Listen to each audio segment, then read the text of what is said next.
O União Brasil e o Progressistas vão anunciar oficialmente nesta terça-feira que formarão uma federação partidária. O anúncio ocorrerá em um evento no Salão Nobre da Câmara dos Deputados, em Brasília, às 3 horas da tarde. Estarão presentes o presidente nacional do União Brasil, Antônio Rueda, e o presidente nacional do PP, o senador Ciro Nogueira. As federações foram criadas pela reforma eleitoral de 2021. Quando partidos fazem esse tipo de aliança, passam a atuar como uma única agremiação partidária em todo o país. Após formada, a federação deve vigorar por pelo menos 4 anos. A federação entre União Brasil e PP deverá se chamar União Progressista.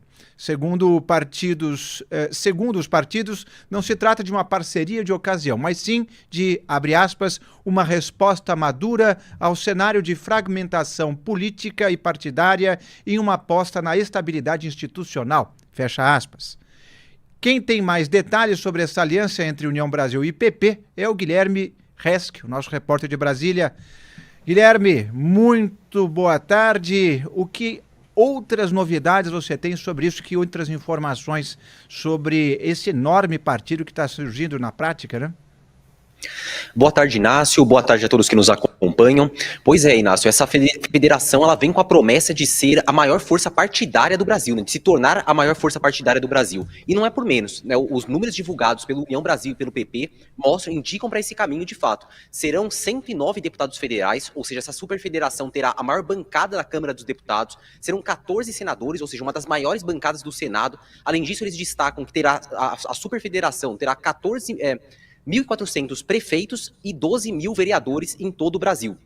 Então, de fato, os números se concretizarem, se todos esses filiados, né, atuais desses dois partidos se mantiverem, mesmo após a formação da federação, realmente, como eles estão dizendo, se tornará a maior força partidária do Brasil. E, além disso, um detalhe que foi divulgado em relação à direção dessa federação, quem que estará no comando dela.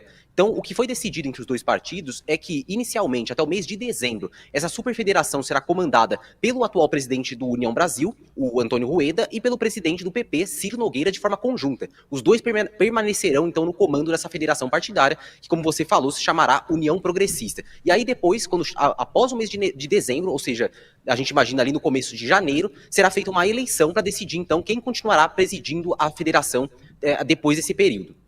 Enfim, ontem a bancada do União Brasil na Câmara dos Deputados, 44 deputados federais, se reuniu aí para discutir os detalhes dessa federação, da formação dessa aliança.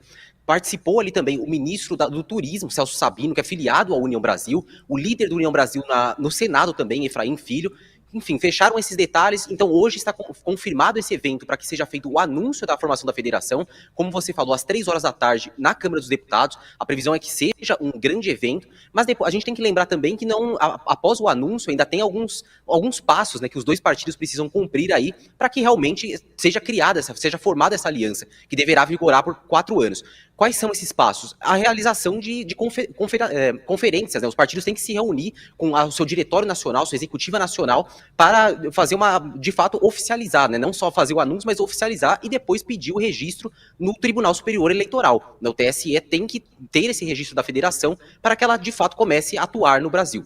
Mas a expectativa dos partidos, até como eu falei, anunciando que o comando já ficará com o Antônio Rueda e o Ciro Nogueira até o final deste ano, é que se consolide, né, de fato, comece a funcionar essa federação nos próximos meses, até para que os partidos consigam atuar por meio dela nas eleições de 2026. Guilherme, conta pra gente qual é a vantagem dessa associação entre dois partidos. Uma coisa é ter dois partidos que votam em comum, que pensam igual, mas por que eles formarem essa federação se traduz em uma vantagem, além do simbolismo dos dois estarem votando de forma parecida? Pensando na questão das eleições, né, a federação apoiaria numa determinada cidade, por exemplo, num determinado estado, um mesmo candidato. Então não teria disputa em relação a candidato, por exemplo, entre esses dois partidos. Teriam que apoiar o mesmo nome. Além disso, tem a questão da divisão do fundo eleitoral, do fundo partidário, que também seria compartilhado. Né? Então a gente imagina, como já ocorreu no caso de outras federações que existem, por exemplo, o PT, PCdoB e PV, né, uma federação formada lá em 2022, que permanece até o momento, há esse compartilhamento, né, essa divisão dos recursos dos dois partidos, ao que eles têm direito entre eles, né, os dois ficam com esses recursos à disposição. Além também, na própria realização da eleição, do tempo de televisão, né, o candidato acaba tendo um tempo maior, justamente por ser uma aliança entre os dois partidos. Enfim, pensando na questão da eleição, partindo para além dessa questão da votação no Congresso Nacional, que também facilitaria para os dois partidos, não teria divergência entre eles, na questão das eleições também facilitaria. Como eu falei, candidatos únicos, né, para eles não terem uma disputa, a questão da divisão do fundo eleitoral e a questão de ter mais tempo na televisão, ou seja, candidatos mais competitivos, né, para participar das eleições. Certo. Rodolfo Borges, boa tarde. Forma-se uma superpotência eleitoral já de olho para 2026? Boa tarde a todos. No papel é isso aí. Agora é aquilo, a gente já tem falado sobre isso aqui nos últimos programas. Depende do quanto esses dois partidos e as suas lideranças vão se entender. É o desafio que eles se impuseram. E provavelmente o preço que eles vão pagar, ele vale a pena. Porque é isso, vira uma força política de relevância, muito mais do que eram dois partidos separados. E já eram partidos relevantes. Agora, como a gente também já destacou aqui, o próprio União Brasil, os dois partidos, né, o PP e o União Brasil, eles são partidos. Eles não têm essa unidade toda. Tem gente do PP que está com o governo Lula, tem gente do PP que é oposição ao governo Lula, que está com o Bolsonaro. No União Brasil, a mesma coisa. O ministro Celso Sabino, que foi mencionado, é desses que sempre defende que o União Brasil continue com o governo Lula. Tem gente no União Brasil que já defendeu abertamente que o partido deixasse o governo Lula. Então, já havia cisões internas nesses dois partidos, como existe na maioria dos partidos brasileiros, talvez só no PT isso não exista, porque tem lá o Lula que está mandando e todo mundo obedece. E ainda assim aparece vez ou outra uma discordância pública. O partido está agora, inclusive, tá disputando o comando do PT, e tem uma batalha que está acontecendo, inclusive de acusações entre os candidatos. Então, se já é difícil até para o PT, imagina para um partido como o União Brasil, que é o resultado da união já de outros partidos. Então, de fato, se projeta, eu acho que o verbo é esse, está projetada aí uma união e uma legenda, uma força partidária relevante, sim. Agora vai depender de como é que ela vai se entender. E o fato de dois líderes, ou dois presidentes de partido, tomarem a frente dessa federação ao mesmo tempo, já é um indicativo da dificuldade de abrir mão de espaço. Aí eles empurraram para o próximo ano a decisão de quem vai prevalecer, e aí, obviamente, quando prevalecer, provavelmente vai ter um acordo de que, olha, os primeiros anos vão ser liderados por alguém que era do antigo União Brasil, e depois vem alguém do PP. Agora, como a gente já viu várias vezes no Congresso acontecer, inclusive está acontecendo agora, por exemplo, com a bancada do PSOL, o acordo nem sempre é cumprido.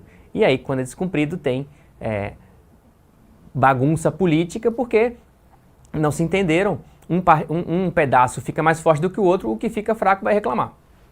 E aí vem a pergunta, o União Brasil e o PP, hoje, digamos assim, são partidos de base, mas eles não são partidos, ou pelo menos hoje não se fala abertamente, deles terem candidato próprio, por exemplo, à presidência da República. Você imagina que isso pode mudar e eles podem lançar um candidato próprio, havendo essa união de fato entre eles, uma sinergia a ponto de sair um único nome, ou ao contrário, eles querem essa força toda para serem base e, portanto, dominar o governo de um outro candidato de um outro partido? Tem o Ronaldo Caiado, que é do União Brasil, que não conseguiu, apesar de ter lançado a sua pré-candidatura presidencial, não conseguiu ainda o apoio do partido. Então, é claro que é isso, vira uma plataforma de relevância, mas daí para ter um candidato viável para disputar a presidência, já aí é o outro caminho, assim, muito mais longo até do que esse que eles vão ter que trilhar para conseguirem, de fato, se tornar essa potência relevante aí de negociação no Congresso Nacional. Então esse é o primeiro passo. E aí tudo também, principalmente a partir da perspectiva da direita, vai depender de como é que Jair Bolsonaro vai chegar em 2026. Então, nessa possibilidade de candidatura presidencial, essa nova federação, ela ainda depende das condições que não estão postas ainda. A gente tem que ver como é que vai se resolver a questão do Bolsonaro, se ele vai acabar sendo preso ou o contrário, se ele vai conseguir que a anistia aos condenados do 8 de janeiro, caso venha a ser aprovada no Congresso Nacional, tenha alguma repercussão positiva para ele.